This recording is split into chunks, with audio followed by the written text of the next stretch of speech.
Dale Earnhardt Jr. Jr. Guys, if you could introduce yourself to the listeners. I am Daniel. I am Josh. Cool, guys. So I'm just going to basically start off with a basic question. I was looking on your website as well as your MySpace, and there's not like a real history of the band. So if you could tell me, I know you both had side projects going on, or other projects rather, how you guys kind of got together. Well, I was in a band, and still am, called The Great Fiction, and Josh was in a band called The Silent Years. And we knew each other in the Detroit scene. We played there for, 10 years or so, if not more. And we played shows with each other. We go to each other's shows. We respected each other's craft. But we both started playing shows in Detroit when we were like 14. Yeah, it's kind of weird. We've been at it for a while. But not until recently did Josh have the idea of giving me a call and saying, maybe we should try something together. It's something I never would have thought of because I'm not as nice as Josh. And so he called me up and said, let's just get together and make a song and record it, see what happens. And he came over and we wrote Simple Girl, and pretty much that's the recording that's on the record. It's kind of that first day, there's not a lot of changes to that.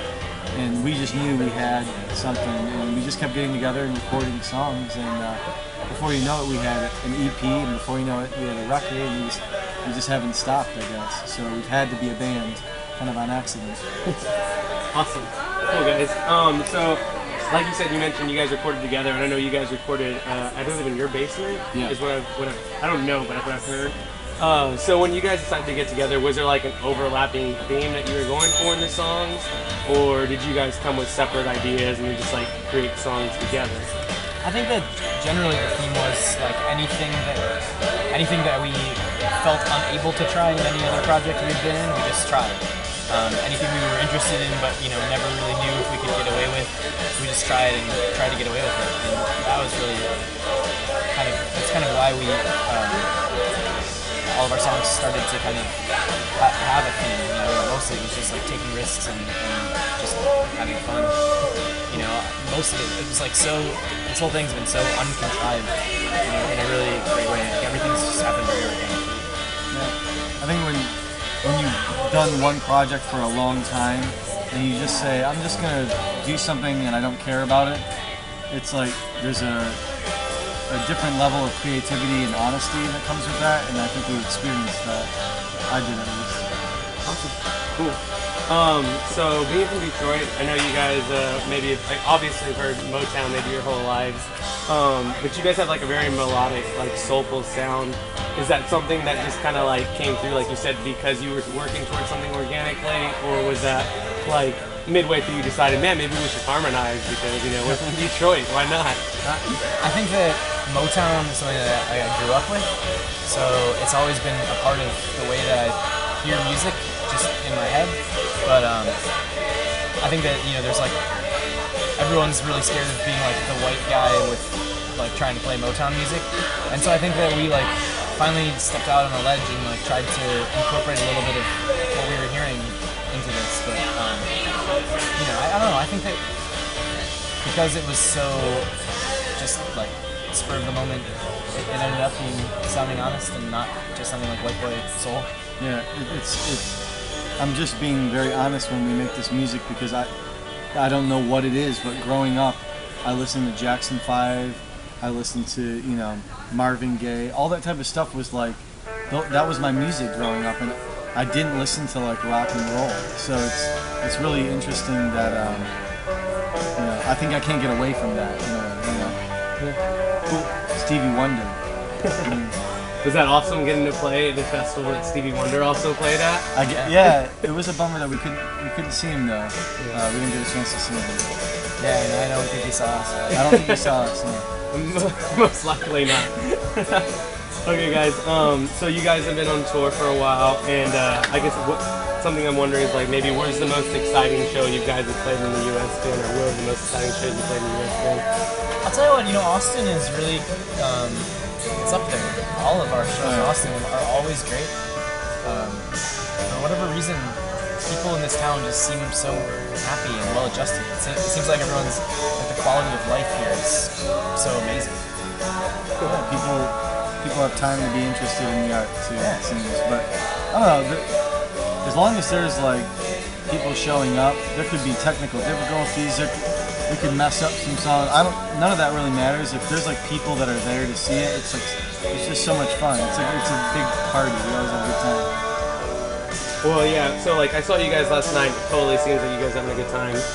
Unfortunately, you guys saw how much of a good time I was having. Well, I guess maybe fortunately. So your live shows are really great, and they transition, or at least the sound transitions really well from the album. It sounds maybe better, even, and I love the album. But do you guys put a lot of thought into, I guess, like the show you're going to put on? I know you guys used to do the NASCAR suits, and now you have the glow-in-the-dark suits, and you know, the big lights, the Junior lights. Is that stuff thought out way in advance, or is that just something you guys come up with along the way while you're traveling out?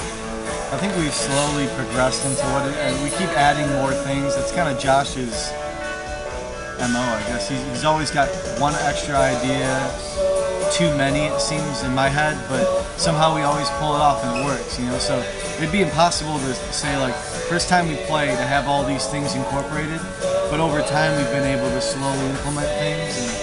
And we're also playing shows a lot, so it would be so boring to just keep doing the same thing over and over. Yeah, it's not just for, I mean, it's for us to keep it fresh, but we like the idea that people should come and be entertained, and we want to bring them a show that's worthy of their money, because we don't take that for granted, you know? Well, awesome. I only got a few more questions for you guys. One of them has to do with the equipment. You guys have like a very like raw style of equipment up there. None of it really seems that brand new, and like your telephone. I don't know if that's a vocoder or exactly what that is, but like it seems kind of man-made and not like factory-made. So like, how do you guys decide like how you're gonna make that stuff transition from the album to the live tour? Is that what you guys use while recording, or is that new stuff? Yeah, we don't. Everything that we use is we made ourselves. I think, you know, we want to show everyone. I don't necessarily know this is a conscious choice, but I really want to like prove to everyone that you can make things yourself and it can be as good as, you know, the people that have like our light. We don't have anyone doing lights for us. There's people that, you know, people pay the thousands of dollars a week to go on tour with them and do lights. And you know, I don't know. I would hope that people would walk away thinking like, wow, that was great. You know, you don't need someone sitting there doing all your lights to have it be effective. You do it yourself. All right, awesome guys. And then I guess just the last thing I'm going to ask is I got a couple of fun questions for you. The first one is if you had to choose in a fight, who's going to win, RoboCop or the Terminator? It depends which Terminator. If you're talking about the Schwarzenegger Terminator, I think RoboCop. If you're talking about the T2, I think it was a fluke that Schwarzenegger Terminator beat T2, honestly. He seems pretty invincible. I don't think RoboCop would stand much of a chance. Even RoboCop with the jetpack? No, I mean, T2 could just touch him and take his shape. It's really unfair. Yeah. Okay, and then last question, or one more question is, if you had to drive a car, is it going to be a Chrysler or going to be a Ford? If I had to drive? If you're going to be driving a car. You have to drive in Detroit. It's true. Well, we've got a Chevy, so none of the above, but still Michigan made. Okay, cool. And then this is just the last one, just for, I don't know if you guys are stay up to date with politics, but obviously everyone watches their politics on Colbert's Jon Stewart. Which one do you guys prefer? I don't watch either, to be honest with you. Neither? No, I'm not a big political dude. I think they're both funny. I think they're comedians. I don't know if they're necessarily... Well, I mean, Jon Stewart makes a good point that, you know, a lot of people do turn to him for the news. But I think that Colbert having musical guests lately, more than Stewart, has been really cool. But I don't know. I love Jon Stewart. Maybe it's the Jew in me. Well, cool guys. Hey, thanks so much for your time, and thanks for being on here with us. Sure. Thanks. Sorry.